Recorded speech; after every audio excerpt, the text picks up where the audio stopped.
Olá, bem-vindo à FM Entrevista, espaço que conta histórias de personalidades nacionais e não só, e também analisa temas da atualidade. Para esta edição contamos com Simeão João, que é líder de várias provas de conceito de ciência de dados, o caso de aprendizado profundo para visão computacional, entre outros. Bem-vindo ao programa, Simeão João. Muito obrigado pelo convite, boa tarde, o prazer é todo meu. Afinal de contas, quem é Simeão João, que saiu da sua terra e escalou os Estados Unidos da América? Quem é o Simeão João? Simeão João é uma pessoa muito simples, saí daqui em 1985, tinha 21 anos, fui de viagem ao Zimbábue e encontrei-me com outros moçambicanos e nos aventuramos pela África, Zimbábue, Zâmbia, Tanzânia, Quénia, Portugal e finalmente Estados Unidos. Foi só numa aventura que lá cheguei. Numa só aventura e lá chegou. Simeão vive há mais de 20 anos nos Estados Unidos da América. Como e por que decidiu aventurar-se para este país? Como foi o processo da adaptação? A princípio foi só... era uma...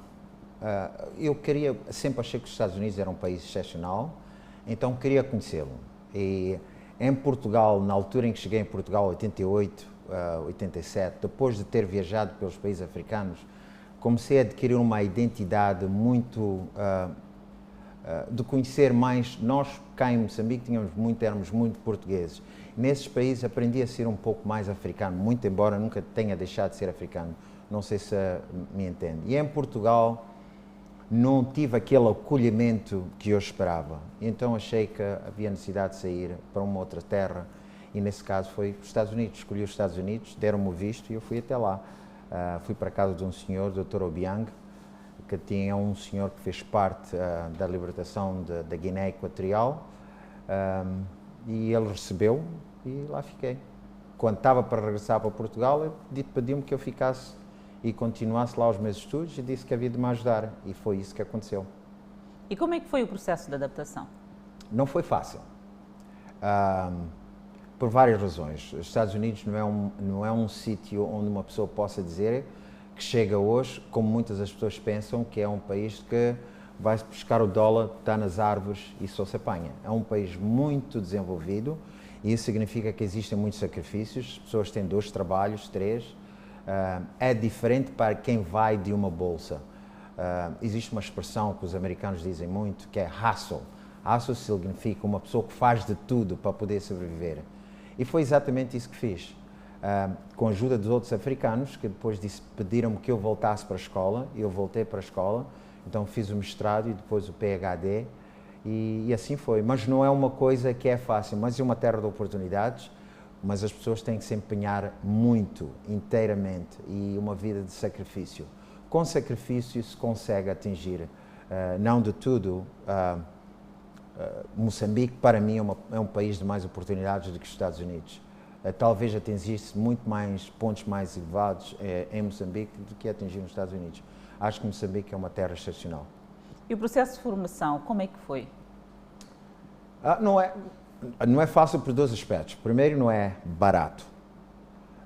Eu não tive bolsa, então tive que adquirir empréstimos, que até hoje estou pagando. E já acabei os meus estudos há mais de 10. Ainda tenho uma dívida de $80 mil, só pela escola.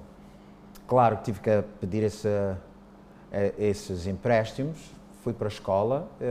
Eu sabia que a remuneração havia de ser superior aos empréstimos que adquiri, pois pude ter uma vida, sinceramente, razoável, boa. Cheguei ao cargo de Senior Vice-Presidente do Citibank, que é uma coisa relativamente boa. E não foi fácil, mas pode-se atingir. Os Estados Unidos, como dizem, é uma terra de oportunidades, mas a oportunidade não é uma coisa simples, é uma coisa de sacrifício. E foi exatamente... Com sacrifício pode-se atingir. Então, e foi isso que se fez, ou foi isso que eu fiz. A formação é um processo que todos nós gostávamos de fazer a tempo integral, sem olharmos estudar, ir ao trabalho. E qual é o conselho que deixa ficar para os jovens que saem de Moçambique, principalmente para os Estados Unidos? Daria o conselho aos jovens para ir aos Estados Unidos nesta altura? Moçambique é uma terra de oportunidades. Ainda hoje estive a falar com 2 jovens que o meu telefone tinha se estragado e fui lá pedir para que arranjassem. Estou inteiramente muito surpreendido com a quantidade de gente educada que Moçambique foi capaz de fazer nestes 31 anos, ou mais de 31 anos que estou ausente de Moçambique. Existe muita gente educada. Agora, existe uma necessidade de integração. A meu ver, isto são pontos pessoais, uma necessidade de que a escola não é só um sítio de ensino, mas é um sítio de aprendizagem, onde eles vão aprender a criar empregos e não só sejam estudantes que depois vão empregar-se em instituições. Isso é uma das coisas, das diferenças que eu vejo, por exemplo, nas minhas filhas. A minha filha de 15 anos, ela aos 10, 8, 9 anos, na escola onde ela estava aprendendo, já estava a aprender a criar indústrias, onde depois, possivelmente, possa criar a sua indústria e empregar pessoas. O que é diferente de nós cá, eu vejo que aqui a nossa sociedade é muito protetiva, aqueles que dizem da classe média, onde a escola é só a escola, depois de acabar a escola vai apanhar um emprego do Estado. Ele não tem em mente em criar empregos. Essa é a grande diferença que eu tenho visto em relação aos Estados Unidos. Nós lá temos a tendência de criar empresas, incluindo eu, tive a minha própria empresa nos Estados Unidos. Simeão vive há muitos anos fora do país. Que análise faz das tecnologias de comunicação e que danos podem causar para uma sociedade? Eu sou matemático, como digo. Então, existe tudo aquilo que eu digo ponto de referência. A comunicação, neste caso, Moçambique, eu cheguei há pouco tempo, estou na casa do meu irmão, temos todas as espécies de televisão, aquilo que a gente diz liberdade de informação. Mas essa liberdade de informação deve ser referenciada a Moçambique, porque senão as pessoas se perdem. Quem é que nós somos? Nós somos moçambicanos. Quando uma televisão exterior fala de um assunto de Moçambique, qual é o ponto de vista? E o que eu chamo ponto de referência? O ponto de referência deles. O ponto de referência deles e o nosso ponto de referência pode ser um pouco diferente. Então, esta distância é aquilo que eu digo em matemática, a gente diz que é o erro. O erro pode ser um pouco perturbado e pode criar uma certa ilusão por parte da nossa juventude. E tenho visto que muita gente, jovem, principalmente quando vem saber que vem dos Estados Unidos, tem aquela ilusão que não é necessariamente, os Estados Unidos não é aquilo que eles pensam que seja. O filme é diferente da realidade. Até ontem disse ao meu irmão que a América é um país de trabalho. E eu cheguei a Moçambique, vejo quase sempre, tivemos a Sexta-feira Santa, depois o feriado, este feriado de 7 de Abril é justo, dia, mas temos muitos feriados. Nós na América, mesmo nos feriados, trabalhamos, as companhias privadas. Por isso é que são desenvolvidos, é uma terra de trabalho. Então, no que diz no meio de comunicação, eu gostaria, se fizesse parte, que olhássemos sempre para o ponto de referência. Quem somos nós? Somos moçambicanos. Como é que a comunicação deve ser feita de tal modo que nos beneficia? E como deve ser feito também para não perturbar o ciclo, a orientação, não o ciclo, mas a orientação, principalmente da nossa juventude. Orienta a estratégia global de negócios com tecnologias emergentes para atingir impactos máximos com gastos mínimos de recursos. Como é possível gastos mínimos e ter uma boa prestação? Eu, como disse, sou um cientista de dados. Uma das coisas que a gente faz é a angariação de dados. Aqui já vim a perceber que se diz mapeamento. E de vários anos. Depois, aplicamos matemática, estatística, para poder prever o que vai acontecer no futuro.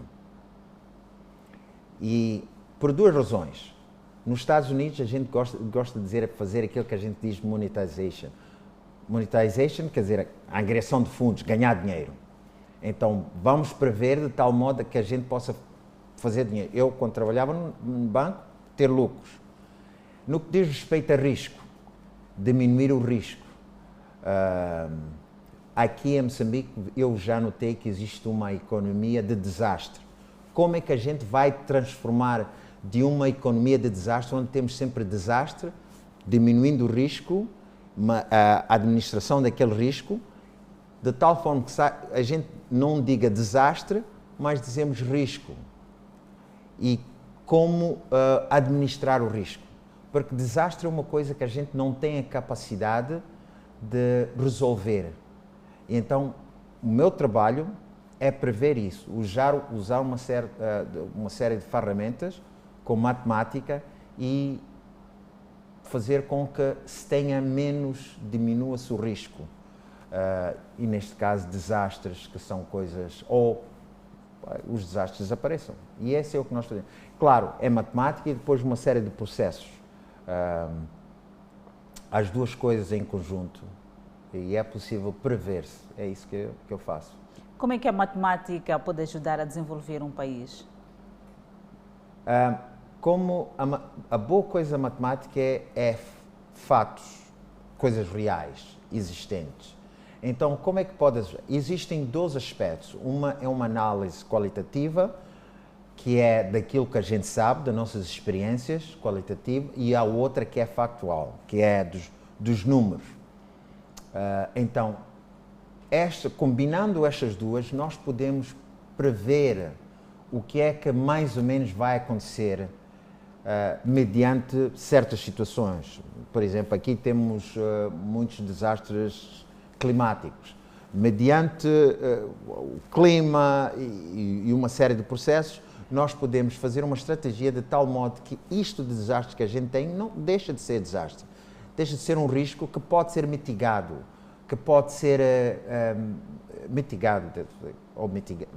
se existe essa palavra em português. E é isso que deve-se fazer. A matemática ajuda nessa combinação de coisas. Processo, que é uma, tecnologia e a matemática, não é? E pessoas. Porque isso tudo, na ciência, é um triângulo onde vem processos. Processos são os passos que ajudam a resolver o assunto. Tecnologia, no meu caso, tecnologia informática, e os humanos, que é aonde que a gente quer que o impacto seja reduzido, usar estes três. Então, a matemática, com a sua ferramenta, usa de tal modo que seja aplicada neste triângulo para o benefício humano. E quais são os desafios da matemática na atualidade? Um dos grandes desafios da matemática na atualidade, uma das coisas que eu gosto dos Estados Unidos é a aplicação. Nós, na América, estudamos para aplicar. Sem aplicar, não existe benefício. Então, a nossa matemática deve ser aplicada. Eu fiz matemática pura, mas uma das perguntas, quando estava a defender, e o meu professor já me tinha dito, isto tudo é tudo bonito, estas teorias, mas como é que vai ser aplicado? Como é que vamos usar isso para o desenvolvimento da humanidade? Não quer dizer que seja fácil, mas eu quero dizer que esse deve ser sempre um foco de qualquer que seja estudante ou profissional. Como é que vou aplicar isto que estou a aprender no desenvolvimento ou benefício da humanidade? Se tivermos este foco, que é o ponto de referência, eu refiro muito, é sempre fácil chegar a esse ponto, com a ajuda dos outros, não é? Isto é um processo colaborativo e acho que a matemática pode fazer isso. Mito ou verdade? A matemática é um bicho de 7 cabeças? Mito. A matemática só está a representar o que nós fazemos, o que nós pensamos do dia a dia. Tudo que existe matemática existe perante de nós. Nós comemos, quando contamos 1, 2, 3, 4 laranjas, Há muitas pessoas que não percebem o conceito de integração, que é soma. É como contar 1, 2, 3, 4 laranjas. A única diferença é que a gente diz, em vez de contar 1, vamos fazer com que a distância de um espaço ao outro seja infinitésimo. Então somamos, e essa soma é que é a integração. Então não estamos a fazer nada de especial.